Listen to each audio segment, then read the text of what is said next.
நம்ம சேனலில் வீடியோ போட்டோடனே உங்களுக்கு மெசேஜ் வரணும் அப்படின்னு நீங்கள் நினச்சிங்கன்னா ரைட் சைடில் இருக்கிற ரெட் கலர் சப்ஸ்கிரைப் பட்டனை ப்ரெஸ் பண்ணிக்கோங்க. அப்படியே பக்கத்தில் ஒரு பெல் சிம்பிள் வரும், அதே கிளிக் பண்ணிட்டீங்கன்னா உங்களுக்கு மெசேஜ் தவறாமல் வரும். சரி, வாங்க வீடியோக்குள்ளே போகலாம். மதுரை ராஜாஜி அரசு மருத்துவமனை எதிர்ப்புறம் ஸ்ரீ மாருதி காபி பார் என்ற பெயரில் ஒரு டீ கடை நடத்தி வந்து கொண்டிருந்தார் ஹரி. ஒரு காலை வேலை, பரபரப்பான கூட்டம். அது வந்தவர்களுக்கு தேநீர் காப்பி என்று தன் கையாலேயே ஆற்றி விரைந்து கொண்டிருந்தார் ஹரி. ஒரு வயதான அம்மா அந்த கடையை நோக்கி தள்ளாடி தள்ளாடி தயங்கி தயங்கி ஹரியை நெருங்கினார். அவர் டீ ஆற்றி கொண்டிருந்தார். அந்த மேஜை மீது ஒரு ஜோடி கொலுசை வைத்தார் அந்த வயதான மூதாட்டி. என்னம்மா கொலுசை இங்க வைக்கிறீங்க என்று டீ ஆற்றுவதை நிறுத்திவிட்டு கேட்டார் ஹரி. தம்பி, எதிரில் உள்ள சவக்கடங்குல என் பையனோட உடல் கிடக்குது, அடக்கம் செய்யறதுக்கு என்கிட்ட காசு இல்லை சாமி, அதான் கொலுசை அடகு வச்சு என்று இழுத்தார் அந்த வயதான அம்மா. சவ அடக்கம் செய்ய இந்த கொலுசை அடகு வைத்து அதில் கிடைக்கும் பணத்தில் எதுவுமே செய்ய முடியாது அம்மா, இந்த நேரத்தில் அடகு கடையும் கூட திறந்திருக்காதே என்று ஹரி டீ கடையில் வேலை பார்க்கும் ஒருவரிடம் கூப்பிட்டு கடையை ஒப்படைத்து விட்டு கிளம்பிவிட்டார். எப்படியும் அந்த வயதான தாய்க்கு உதவிட வேண்டும் என்ற வைராக்கியம் அவர் மனதில் குடிகொண்ட நாள் அது. இந்த சம்பவம் ஹரியை மிகவும் பாதித்து விட்டது. இன்னும் நிறைய பேர் இது போன்று அந்த ஆஸ்பத்திரிக்கு சவ அடக்கம் செய்ய இயலாமல் இருக்கிறார்கள் என்று.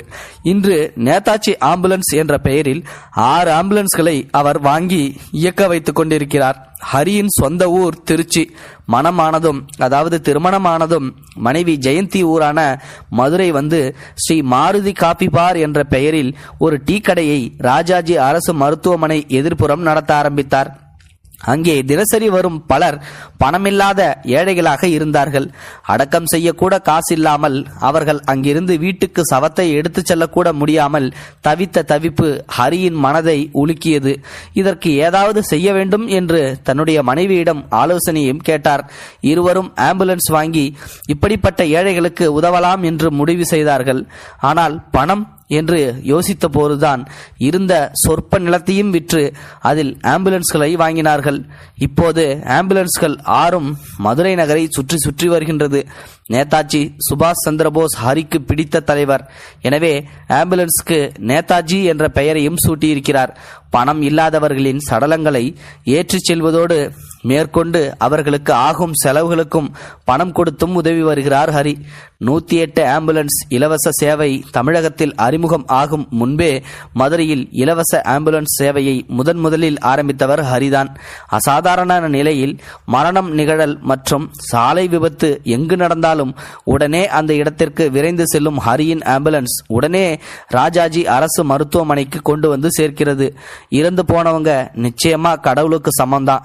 அதனாலதான் இன்னைக்கும் பணத்தை தூக்குறதுக்கு முன்னாடி அதை தொட்டு கும்பிட்டுட்டு நாங்க தூக்குறோம் என்று சொல்லும் 48 வயதான ஹரி தானே களத்தில் இறங்கி கூச்சப்படாமல் அச்சப்படாமல் பிணங்களை தூக்கி இறக்க அனைவருக்கும் உதவி செய்கின்றார்.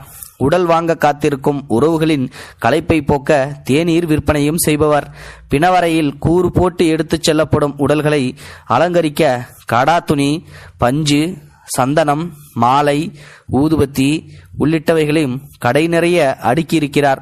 பணம் கொடுத்தால் வசதி படைத்தவர்களுக்கு பொருள், வசதி இல்லாதவர்களுக்கு அவர்கள் கேட்பதற்கு முன்னதாகவே இலவசமாக பொருள். இதுதான் இவருடைய கொள்கை. பிணத்துக்கான பொருளுக்கு பணம் கேட்கறது தப்பான்னு எனக்குள்ளேயே ஏற்பட்ட ஒரு குற்ற உணர்ச்சி தான் நான் செய்கிற இந்த உதவிகளுக்கான தொடக்கம் என்று எளிமையாய் பேசினார் ஹரி. சத்தமில்லாமல் இன்னொரு காரியமும் செய்து வருகின்றார். அனாதை பிணங்களை எடுத்து வந்து முறையாக பிரேத பரிசோதனைக்கு உட்படுத்தி நல்லடக்கம் செய்வதை கடந்த 19 வருடங்களாக தொடர்கிறார். தென் மாவட்டங்களில் எங்கு விபத்து என்றாலும் காவல்துறையிடமிருந்து உடனடியாக ஹரிக்கு தான் தகவல் வருகிறது. உடல் எந்த நிலையில் இருந்தாலும் சற்றும் அருவருப்பு கொள்ளாமல் தொட்டு தூக்குவது இவருடைய வழக்கம். இதுவரை 20,000க்கும் மேற்பட்ட உடல்களை இப்படி மீட்டிருக்கிறார் ஹரி. பிணம் தூக்குறது ஒரு வேலையா என்று உறவுக்காரங்க எல்லாரும் என்கிட்ட இருந்து ஒதுங்கிட்டாங்க. இதுல பெருசா எனக்கு எதுவும் வருத்தம் இல்லை. என்னை பொறுத்த வரைக்கும் நாம சேர்த்து வைக்கிற புண்ணியங்களை தான் வாழ்நாட்களை சந்தோஷமாக்கும். எல்லாத்துக்கும் மேல சவத்துக்கு செய்யும் தொண்டு சிவனுக்கு செய்யும் தொண்டு என்று சொல்கிறார் ஹரி. இது உண்மையிலுமே செய்கிற ஒரு மிகப்பெரிய ஒரு விஷயம் சொல்லலாம். இந்த மாதிரியான விஷயங்களை கேள்விப்படும் போது நம்ம நாட்டில் இன்னமும் இந்த மாதிரியான ஆட்கள் இருக்கிறதால தான் மழையே பெய்யுது அப்படின்னு கூட சொல்லலாம். இந்த ஹரியை பற்றி நீங்கள் என்ன நினைக்கிறீங்க மறக்காமல் கமெண்ட் பாக்ஸில் சொல்லுங்கள். முடிந்தளவுக்கு இந்த வீடியோவை மற்றவங்களுக்கு ஷேர் பண்ணுங்கள். கூடவே சேனலையும் சப்ஸ்கிரைப் பண்ணுங்கள். தேங்க்யூ ஃபார் வாட்சிங். இது போன்ற செய்திகளை உடனுக்குடன் நீங்கள் தெரிந்து கொள்ள மறக்காமல் எங்களுடைய சேனலை சப்ஸ்கிரைப் செய்யவும், கூடவே பக்கத்தில் வரும் பெல் ஐக்கானையும் கிளிக் செய்யவும்.